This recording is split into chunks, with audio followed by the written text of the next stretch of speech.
Sikubingelele sikwamukele ohlelweni MNTV channel. Ngaphambi kokuthi siqhubeke siyacela ukuthi ungakhohlwa ukupressa ibutton elibomvu lika subscribe, ungakhohlwa ukushare ama links ngama video esiwenzayo. Namhlanje sikwethulela ivideo kaDumangeze ozibiza ngenkosi yabefundisi ocula uMaskandi from igospel. Siyacela ukuthi uthokozele uhlelo ne-interview yakhe, ungakhohlwa ukusubscribe. Danke, siyabonga. Sinibingelele nonke bathandi bomculo kaMaskandi emagumbini amane omhlaba. Nibingelela lapha ke uDumangeze umfowangcobo phansi le eMelmoti emakhasaneni isigodi. Cha bafowethu, ngicela ukuzethula uDumangeze lo inkosi yabefundisi ngimusha la kuMaskandi. Ngiqeda ukukhipha i-album yami yokuqala eneyingoma eziwu-12 esihloko sayo sithi iy'ngane zesikole. Bafowethu ngiyanicela emagumbini amane omhlaba, le album yami iphume nge-28 zika-October ngo-2020. Ake ngiqale ngibonge kakhulu i-support engiyibonile ninginikeza yona bafowethu. Yonke imicimbi ebengihamba ngidlala kuyo ngihambisana namawelodumo engisebenza nawo, ngibonile kakhulu bafowethu ningisiza, ningeseka, nithenga nama-CD ami. Ngiyacela-ke namhlanje ukunethulela ngokusemthethweni lapha-ke kwi-TV yenu ehamba phambili lo msebenzi, ukuthi bafowethu uma nithenga lo msebenzi bafowethu, okokuqala angeke uyisole ngoba iy'ngoma ezila ziwu-12, ngoba ziwu-12 nje, zonke zimnandi, zonke zinomyalezo. And uDumangeze inkosi yabefundisi ucula-ke ushuni wakhe, angikopeli muntu, angisho ukuthi ukopela umuntu ku-wrong, mhlampe ku-right, ngoba uma ukopela umuntu abantu banokuyithanda into ejwayelekile emadlebeni abo. Kodwa-ke mina bafowethu ngithe angivele nebrand nje yami entsha bafowethu, okuliphimbo nje lami enizolizwa, alifani nelamuntu. Ngicula nje into yami, futhi-ke kakhulu ngiqiniseka kakhulu ngasepenini ngoba zonke iy'ngoma ezila bafowethu zonke zinomyalezo. Ebese ngiphinda bafowethu ngibonga kakhulu abafowethu engithe uma ngibacela ukuthi bazongisiza kulo msebenzi, noma abafowethu bephambili kakhulu kunami ngokomculo, ubhuti uMroza oVan Dam engathi uma ngimcela ukuthi azongisiza umfowabo kude wakwazi ukusondela wangisiza. Ngiphinde ngibonge futhi umfowethu uGatsheni igagu laphansi le ophongolo, ukuthi ngathi naye uma ngimcela wasondela umfowethu wangisiza, kanye noMashinga umfokwasibiya phansi ecekeni empangeni, naye futhi ukhona kule album.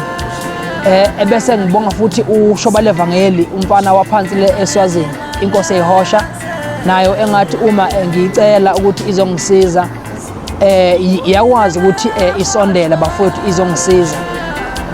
Noma-ke abekhona-ke ama-challenge kakhulu ngengoma yami ewu-track number 3, utrack number 3 engusebenze noGatsheni noMroza, othe umuvela wavela ngesiqephu la khona mina bengivela ngemumva ngishaya i-keyboard, ubhuti uFakude ecula.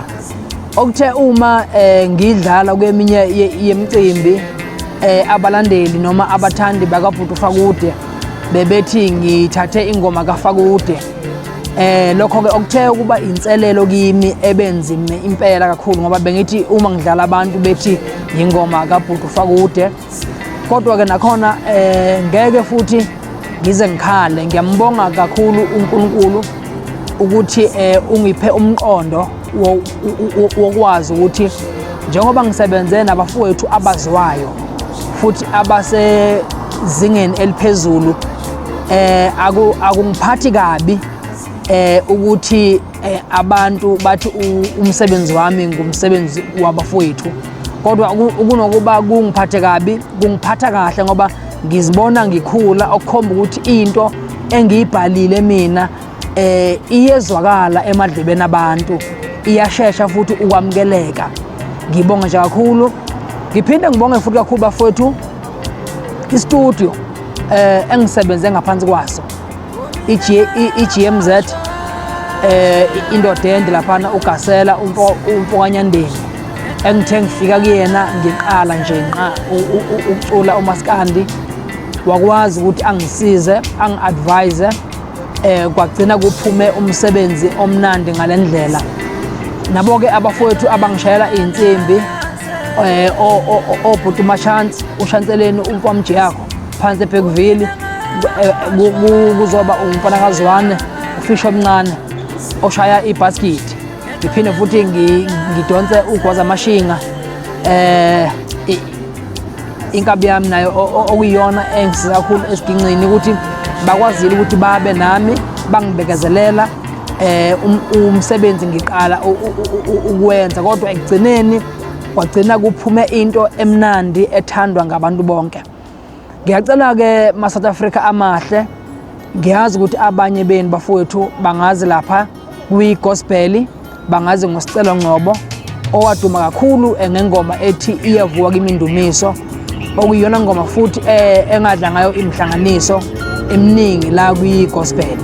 Ngiyacela-ke bafowethu ukuthi-ke ngikuveze lokhu ukuthi cha, i-gospel bafowethu angiphumile kuyo, kodwa ngizokhipha yona ngo-good, kuthi ngoDisemba ngikhiphe umaskandi.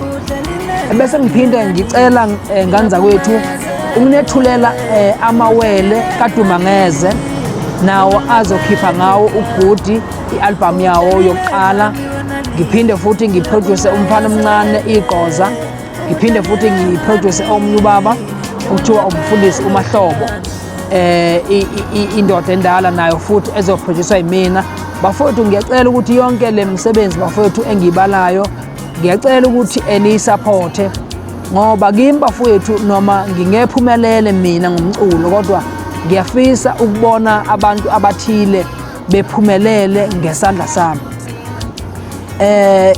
Ngiselapho bafowethu ngicela ungakhohlwa ukunikhumbuza ukuthi abanye benu bayangikhumbula futhi ngike ngaba kakhulu kwi-film industry ngaphansi kwekhampani ebekuthiwa iFuze Media Production, obekuyikhampani yami leyo ebibhala amafilimu aziwayo futhi adlaliwe kakhulu nje emhlabeni.